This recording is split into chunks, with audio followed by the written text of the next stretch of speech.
أعوذ بالله من الشيطان الرجيم. بسم الله الرحمن الرحيم. وما أبرئ نفسي إن النفس لأمارة بالسوء إلا ما رحم ربي. صدق الله العظيم. إن الله وملائكته يصلون على النبي يا أيها الذين آمنوا صلوا عليه وسلموا تسليما. محبت سے پڑھیے گا الصلاۃ والسلام علیک یا سیدی یا رسول اللہ آلک و اصحابک یا حبیب اللہ. الصلاۃ والسلام علیک یا سیدی یا رحمۃ للعالمین وعلی آلک و اصحابک یا سیدی یا خاتم النبیین یا شفیع المذنبین یا واحد العاشقین یا جدی حسن والحسین. سامنے محترم، آج کا ہمارا موضوع ہے، انتہائی مختصر ہے، نفس کی جو اقسام ہے وہ انشاءاللہ ہم بیان کریں گے. آج جو میں نے سورہ یوسف کی آیت نمبر 53 آپ کے سامنے تلاوت کی، ترجمہ کیا ہے کہ میں اپنے نفس کو پاک نہیں کہتا، بے شک نفس بہت برائی کرنے کا حکم دیتا ہے مگر جس پر اللہ رحم فرما دے.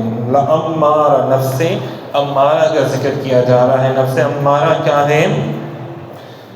دیکھیں حضور صلی اللہ علیہ وسلم نے فرمایا کہ جب اللہ تعالیٰ اپنے کسی بندے پر مہربانی کرنے کا ارادہ کرتا ہے تو اسے اس کے گناہ دکھا دیتا ہے. اب نفس امارہ کیا ہے؟ نفس امارہ جو ہے وہ آپ کو برائی کی طرف راغب کر دیتا ہے، اور جب اللہ تعالیٰ کسی شخص سے بھلائی کرنا چاہتا ہے تو اس کی نگاہ جو ہے وہ اپنے گناہوں پر پڑ جاتی ہے.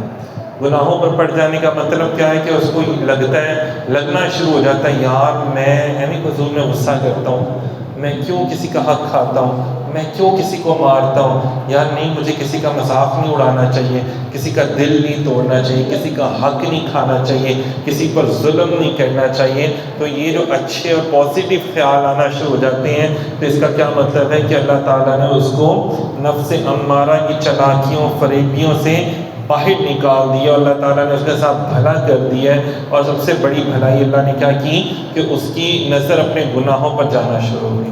دیکھیے ہمارے افسوس کے ساتھ کہنا پڑتا ہے کہ ہمارے معاشرے میں کئی ایسے لوگ موجود ہیں، کئی نہیں بہت زیادہ لوگ ایسے موجود ہیں کہ جو اپنی غلطیوں کو، گناہوں کو وہ گناہ یا غلطی سمجھنا گوارا ہی نہیں کرتے. نہیں، نارمل سی بات ہے کسی کا مذاق اڑانا، دوستوں یاروں میں بیٹھ کے کسی کو ٹاؤنٹ کرنا، کسی کے ساتھ پرینک کرنا، یہاں تک کہ اگلے کو ہارٹ اٹیک آ جائے، کسی کے ساتھ برا سلوک کرنا، کسی کو مارنا اتنا کہ اس کو چوٹ لگ جائے، اور بھرے سب فیملی میں لوگوں میں بیٹھ کے کسی کو مذاق کا نشانہ بنانا، کسی کا زبردستی حق کھا لینا، چوری کر لینا. تو لوگ اس کو عام سی بات سمجھتے ہیں، شرارتیں کرنا، بدتمیزی کرنا عام سا سمجھتے ہیں.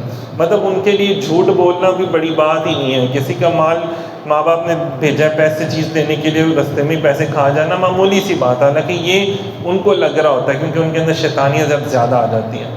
جب شیطانیت دور ہوتی ہے تو یہی باتیں برا لگنا شروع ہو جاتی ہیں. اگر اس کو یہ باتیں بری نہیں لگ رہی، اس کا مطلب ہے کہ اس بندے کی، اس بچے کی یا اس خاتون کی روح جو ہے وہ بیمار روح ہے.